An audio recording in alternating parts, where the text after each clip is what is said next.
Michelle Shine here.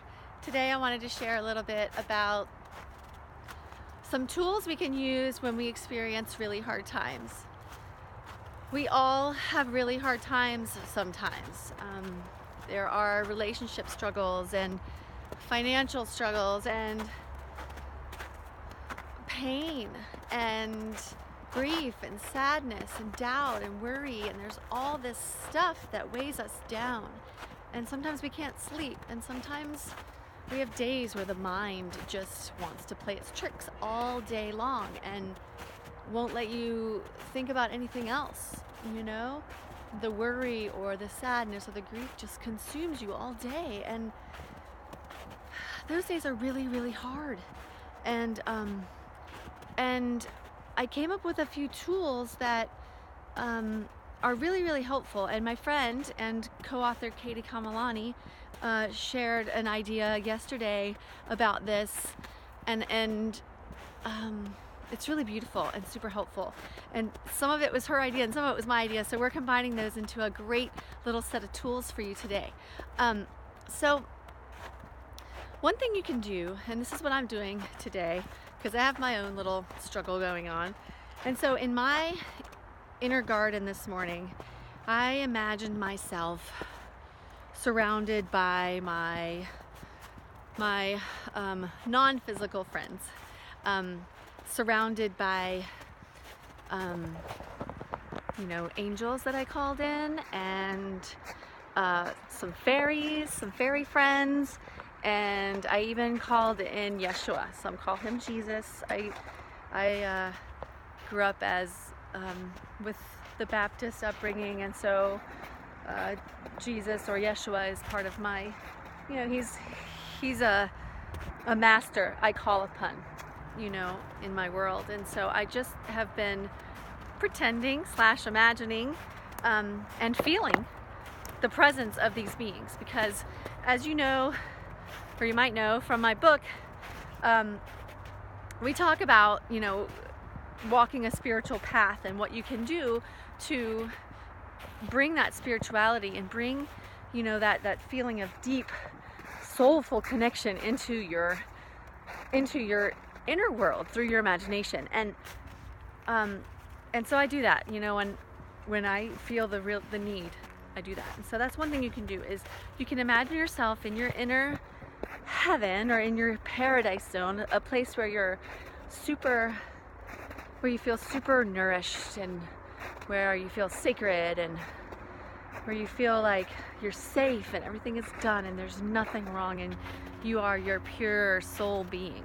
You kind of imagine yourself in that space, and then call in any guides that you wish to work with that day, or beings. You can even call in like the energies of crystals or trees or your pets or loved ones, anyone. Just imagine them there with you, and imagine their presence, and they will be there. You'll be able to feel it.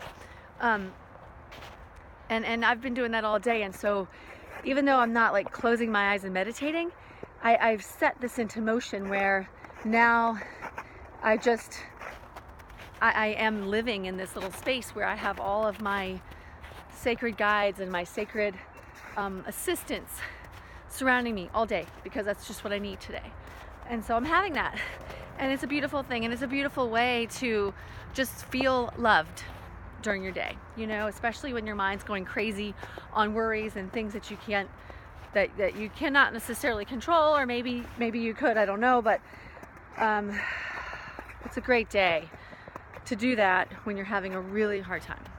And another thing we can do, which is super helpful, and this is the part that Katie thought of, and she kind of guided me into this yesterday, and she suggested, this is on the topic of letting go and letting God, right? Everyone's probably heard that.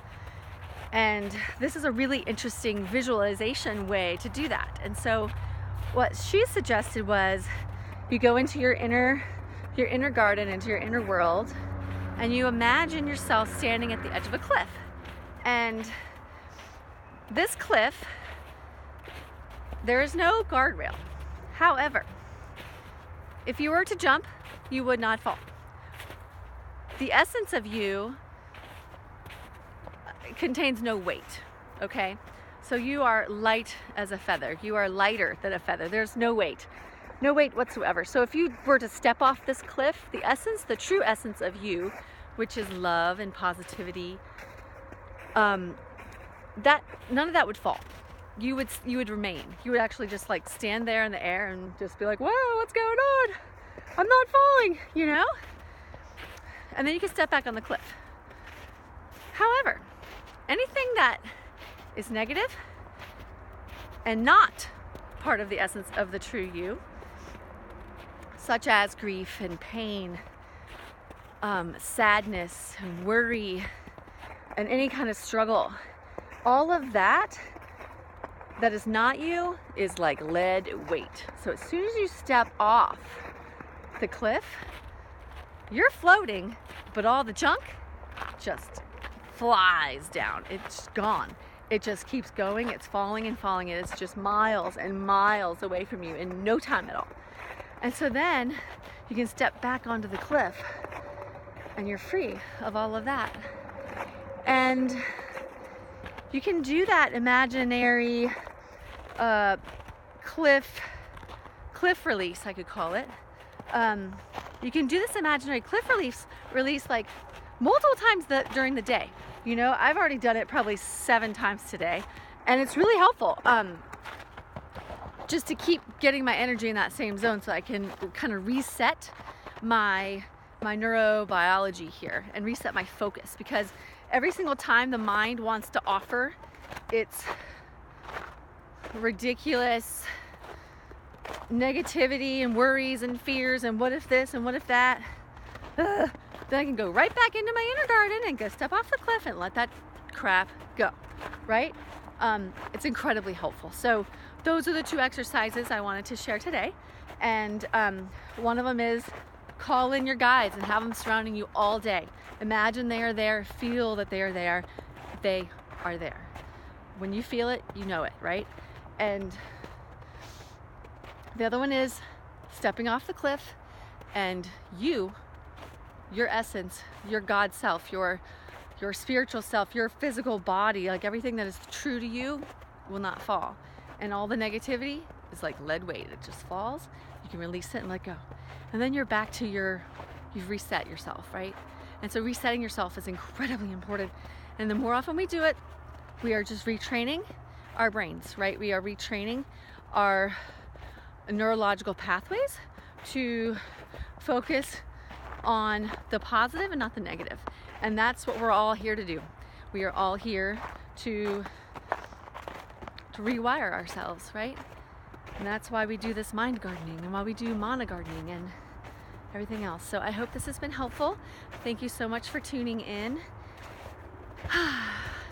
Our book is available on our website and Amazon and bookstores and all kinds of good stuff. And we also do personal sessions. So Katie and I are available for all kinds of assistance. So please reach out.